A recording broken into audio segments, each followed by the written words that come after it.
In the early hours of September 10, 2021, a 911 dispatcher from Boston working the late night shift witnessed a crime more than 1,600 miles away. As a means to pass the time while at work, he viewed the live webcam on Key West's famed southernmost point buoy. As the moon rose over the waters of the Florida Straits, the live webcam continued transmitting its peaceful nighttime view to the world. But unbeknownst to locals, a nightmare was unfolding at one of the island's most iconic landmarks. As the dispatcher viewed the live stream, he suddenly saw something that made his blood run cold. What he was witnessing in real time was a sexual assault as it was happening. A man was forcefully pinning a woman behind the famous buoy. One hand gripped her mouth to muffle screams, while the other kept her body immobilized against her will. It was clear that she didn't want to be there, and she fought back desperately, but ultimately she was no match for her attacker's brute strength.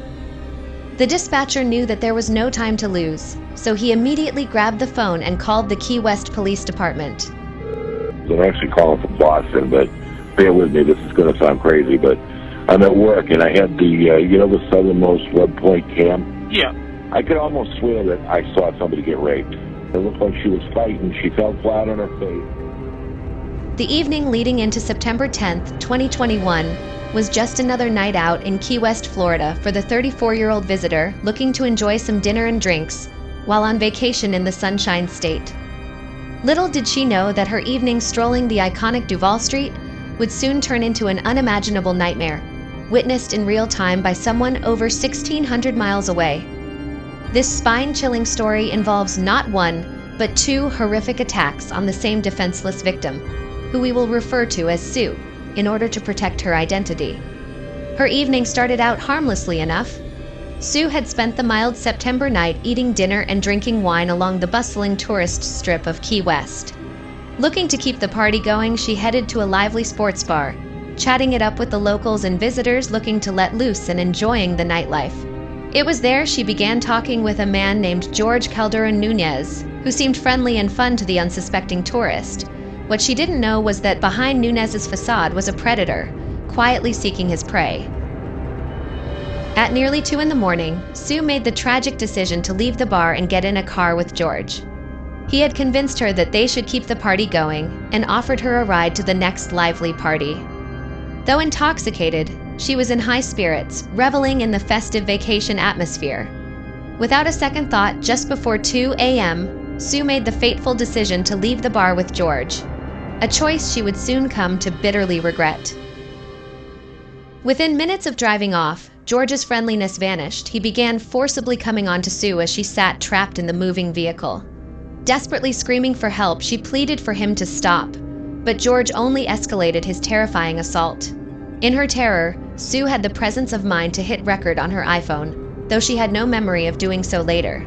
The chilling 7-minute video captured her cries and pleas as George attacked her in the car. Then suddenly, another voice pierced through her nightmare. Stop means stop, a voice yelled from the distance. It seems that a good Samaritan had miraculously appeared just in the nick of time. Kerry Calvin Gaysag was an Uber driver who just so happened to be in the area when he witnessed the attack on Sue. He jumped out of his car and pulled George Nunez off of Sue's trembling, weeping body and told her to run to safety. Nunez then sped off in his car, evading the confrontation. After Sue's narrow escape, Calvin returned to check on the traumatized woman. After realizing that she was intoxicated and still overwhelmed with trauma, he offered to give her a ride back to the safety of her hotel. Sue readily accepted his offer, believing she was finally in good hands. Calvin had saved her from a monster, and she desperately just wanted to get back home. So she got into his vehicle and they made their way back to her hotel. As they drove off into the warm Key West night, Sue continued sobbing and trying to make sense of the horror that had just happened. Little did she know another predator was behind the wheel, and her trust in this new stranger would lead her directly into the jaws of an even darker threat. As they drove further into the darkened streets, Calvin suddenly started asking her probing questions about what had just happened to her, before vulgarly asking her if she wanted to have sex. Unbeknownst to either, her phone was still recording the chilling exchange. She adamantly tells Calvin that she didn't want to have sex, before asking him to pull the car over so that she could get out. Calvin then continued to proposition sex to the woman, and it becomes clear that she started to panic. realizing that she was once again facing a serious threat, and she continued to beg Kelvin to just let her go. Kelvin ignored all her pleas and instead drove them to the empty southernmost point buoy, one of Key West's most iconic landmarks.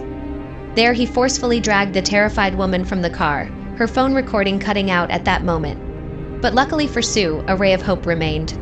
The famous buoy had a 24-hour webcam broadcasting live for all the world to see.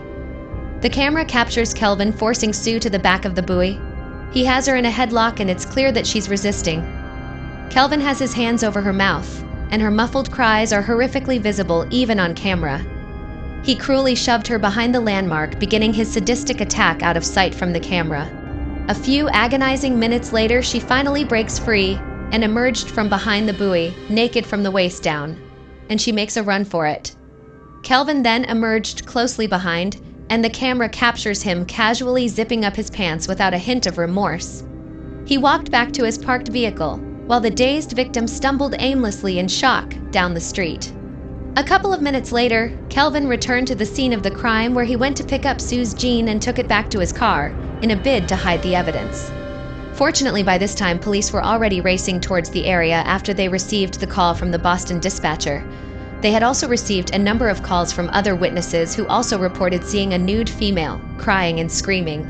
They were eventually able to track Sue back to her room at the Casa Marina Resort. She was able to explain to police the brutal double attack she endured, though much of the trauma remained a blur. Police then took her down to the Lower Keys Medical Center for examination, while they continued to collect evidence. They eventually found her iPhone discarded at the side of the road. On it, they uncovered her recorded cries during the first savage attack. The webcam footage was able to identify her second attacker as Kerry Calvin Gaysag. His vehicle registration was easily identifiable on the webcam video, and they were able to track him down to his Northside Drive apartment. After arresting Calvin, he admitted to being with Sue, but he claimed all sexual contact between them was consensual. According to his version, she willingly went behind the buoy with him, and he said that she never screamed for help like they do in the movies. Despite Calvin's version of events, the evidence painted a totally different picture. Detectives were also able to identify George Calderon Nunez as the first attacker from both the phone video and nearby security footage that showed him walking with Sue. He was arrested 1 week later.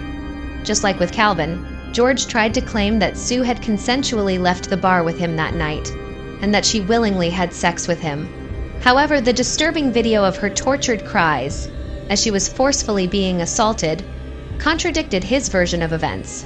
The police eventually charged both George Calderon Nunez and Kerry Calvin Gaysag with sexual assault. In October 2023, Kerry Calvin Gaysag agreed to a plea deal with the state. He agreed to plead guilty to sexual battery, false imprisonment, and evidence tampering. He was sentenced to 10 years in prison plus 5 years of probation after his release. Had the case gone to trial, he would have been facing up to 25 years in prison. The guilty plea meant that Sue didn't have to appear in court and recount on the witness stand the horrors she survived, or answer lawyers' questions about how she was raped twice within an hour. George Calderon Nunez is currently awaiting trial on sexual assault. He remains locked up at the county jail on Stock Island on $225,000 bond.